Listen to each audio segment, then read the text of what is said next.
Salut tout le monde, c'est Nexty, j'espère que vous allez bien. Aujourd'hui on se retrouve pour un nouveau tutoriel sur ma chaîne qui m'a été demandé énormément de fois. Donc c'est un tutoriel où je vais vous montrer comment créer euh, un logo qu'on va dire de type professionnel. C'est-à-dire, qu'est-ce que j'entends par là, un logo qui va un petit peu passer partout, on va dire. Euh, donc ça peut très bien être un logo d'entreprise, un logo YouTube, un logo tout ce que vous voulez. Donc d'abord on va commencer par faire un logo type, ce qu'on appelle un logo type, c'est-à-dire le logo en lui-même, sans fond, sans effet, etc. Et après on va mettre un fond et quelques petits effets justement pour que ça passe en image de profil, pour que ça rentre dans une image de profil, que ce soit YouTube, Facebook, Skype, etc. Donc voilà, je vais commencer tout de suite. Donc sur Photoshop bien sûr, on va créer un nouveau fichier. Donc généralement les logos, etc. c'est sous une forme carrée, donc autant de largeur que de hauteur, donc 720 par 720 par exemple. J'ai pris l'habitude de faire ça. Voilà, une fois que c'est fait, vous pouvez, si vous le voulez, mettre, comment dire, afficher une grille. Si vous voulez que votre logo soit un petit peu plus droit, vous pouvez l'enlever. Donc pour cela, il faut que vous allez dans affichage, afficher, et là il y a une grille. Tout simplement. Donc ensuite, on va commencer à tracer notre logo. Donc je vais prendre l'outil plume. D'ailleurs, je vais remettre la grille. Voilà. Avec l'outil plume, je vais mettre un premier point, ce qu'on appelle un point d'ancrage. Donc on va commencer à le placer, comme ceci. Et après, on peut tout simplement commencer le logo.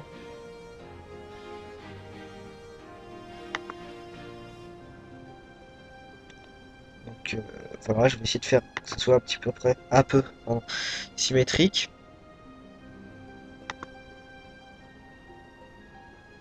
Donc voilà, vous voyez, c'est juste à mettre plusieurs points. Je crois que je me suis un petit peu foiré. Donc quand vous avez foiré un trait, vous faites CTRL ALT Z sur votre clavier. Et ça revient comme juste avant.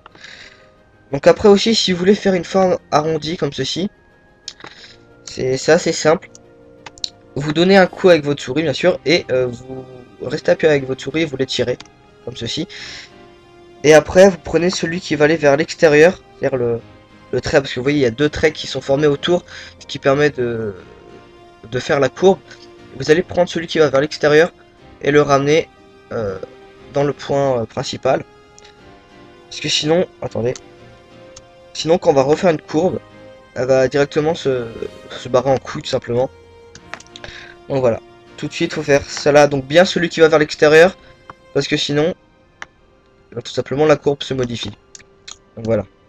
Donc moi en l'occurrence, je vais pas faire de courbe, j'ai envie que mon logo soit assez droit, pardon. Donc je vais tracer un dernier point.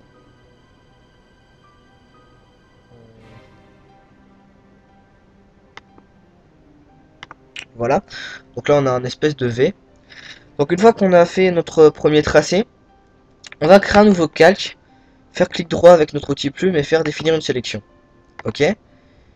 Donc maintenant on peut le remplir en noir par exemple. De toute façon après on va pouvoir modifier la couleur, etc.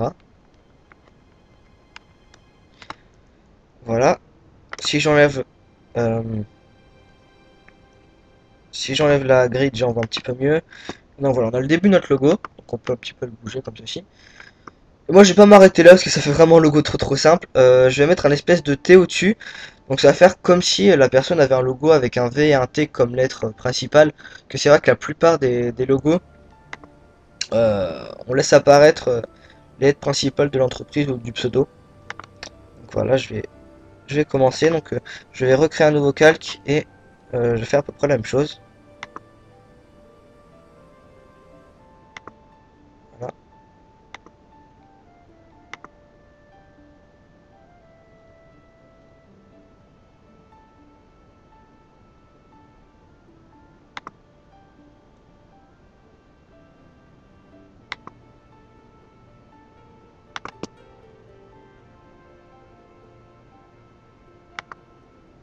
Voilà, maintenant je vais faire clic droit, définir une sélection comme d'hab, ok, et je vais pouvoir le repasser.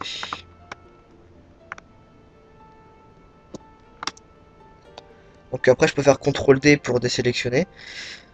Donc là par contre ils ont choisi le mode sélection, c'est-à-dire qu'il y a juste le calque que j'ai sélectionné qui est sélectionné tout simplement.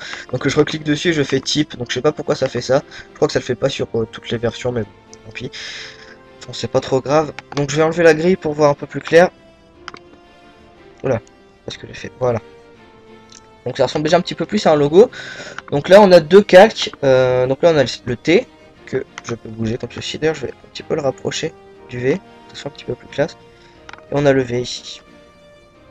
Donc je vais mettre une couleur au T pour qu'il y ait une couleur qui ressorte. Donc là on va dire là j'ai mon logotype, c'est-à-dire en noir avec les sans rien quoi tout simplement. Donc après je vous conseille de l'enregistrer en format PSD si vous voudrez le modifier plus tard. Vous faites enregistrer sous PSD, vous l'enregistrez où vous voulez. Donc moi je vais mettre une couleur à mon calque. Je vais mettre du violet.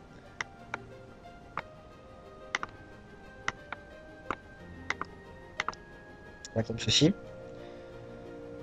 C'est vrai que je viens de remarquer que c'est pas très droit.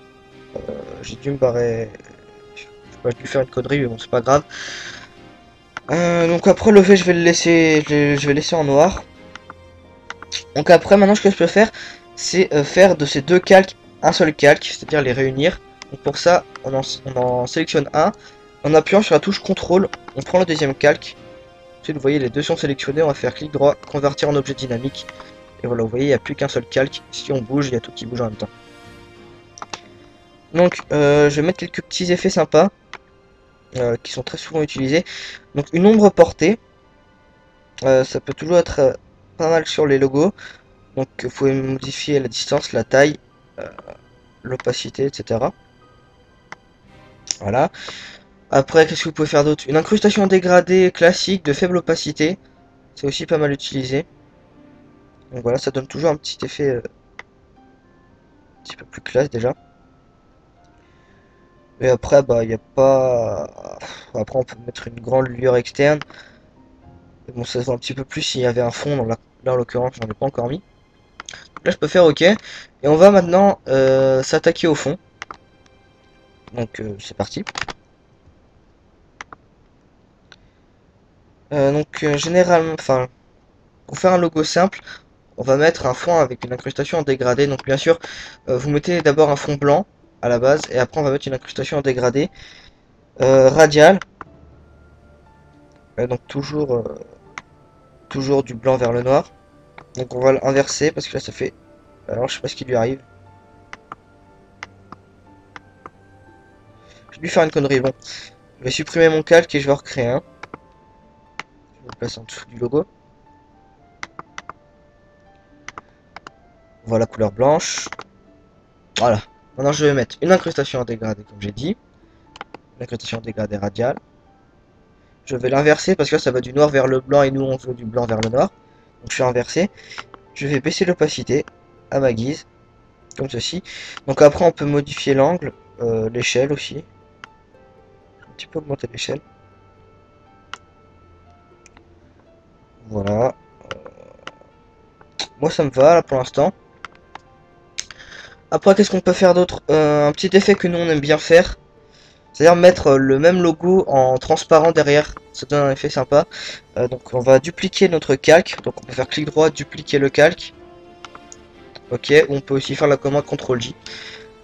Donc le calque qu'on a dupliqué, on va le placer en dessous du logo, du calque de notre logo.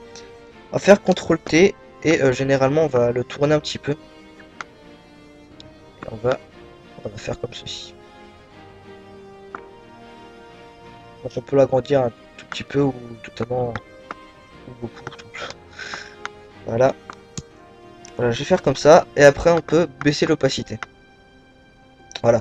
Par contre, on peut bien sûr aussi faire mettre un flou gaussien, ou flou directionnel, pour que ça rende voilà, que le logo soit flou derrière.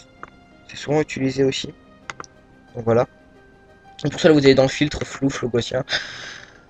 Voilà. Ensuite, qu'est-ce que je peux mettre?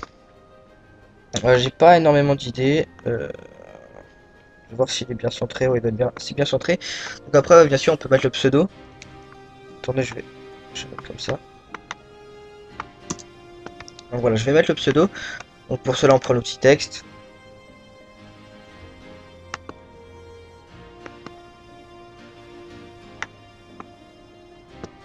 agrandir la taille. Donc là un pseudo avec un V et un T. J'ai pas eu tout d'idée. Je vais l'appeler VTech, voilà, j'ai que ça qui me passe par la tête. Vous avez la marque pour enfants là, je sais même pas comment ça s'écrit, je crois que c'est comme ça. Donc je vais encore agrandir la taille.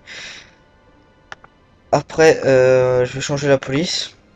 Je crois que celle-là est un peu trop simple. Celle-là elle est bien, mais ça va pas trop avec le logo.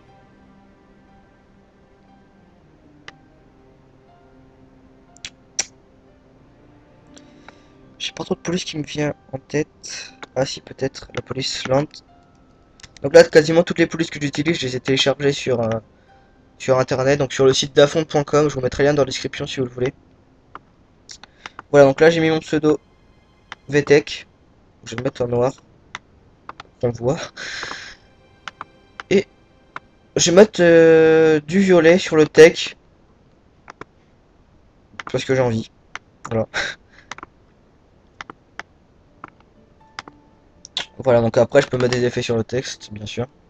Donc, une incrustation dégradée. Une ombre portée si je le veux, moi j'ai pas envie. Donc voilà. Là ça commence je pense à ressembler à quelque chose, à une image de profil. Et après on peut mettre un effet sympa qui est pas mal utilisé, que j'ai utilisé moi sur mon logo. C'est-à-dire on prend, on fait une espèce de croissant de lune, une espèce de... je sais pas comment dire. Je vais vous montrer. Donc on prend l'outil plume, on met un point d'ancrage comme tout à l'heure. Ah oui par contre, on va créer un nouveau calque avant. Donc on prend l'outil plume, on met deux points, et donc on l'arrondit. Comme j'ai dit tout à l'heure. Donc on va ramener ça, même si là c'est pas nécessaire de le ramener, moi je le fais quand même par habitude. Et on va tout simplement fermer notre croissant de lune. Je sais pas trop comment l'appeler. Donc on va faire clic droit, définir une sélection. Ok. Et tu vas le mettre en blanc. Comme ceci. Donc là je sais pas pourquoi il y a reste d'outil plume qui reste. Bon. Je sais pas trop ce qui lui arrive.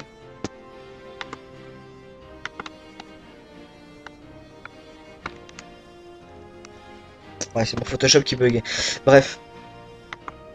Donc on prend notre calque de croissant de lune. Je suis désolé si ça s'appelle pas comme ça du tout. J'ai pas du tout le nom en tête. Je trouve que ça s'appelle comme ça tout simplement. Et donc on peut le modifier pour le placer où on veut. Maintenant on va baisser l'opacité. Et voilà, je pense que vous avez déjà vu cet effet là sur différents logos. Donc après on peut le faire aussi à peu près la même chose mais avec que ça soit droit tout simplement. Donc c'est exactement la même méthode mais avec l'outil rectangle. Donc voilà, on a notre logo je pense. Après souvent on peut rajouter un petit effet, une espèce d'ombre portée sur notre logo, ça donne cet effet là. Voilà, donc c'est aussi pas mal utilisé. Donc voilà, je crois que le tutoriel est terminé. Excusez-moi si vous trouvez que ma voix était un petit peu passive dans cette vidéo. C'est vrai que je suis un petit peu malade en ce moment. Donc voilà, j'ai fini le tutoriel en espérant qu'il vous ait plu et vous aura aidé. Si c'est le cas, n'hésitez pas à me le signaler dans les commentaires, à mettre un petit pouce vert. Et donc voilà, j'ai fini. C'était Nexy, salut tout le monde.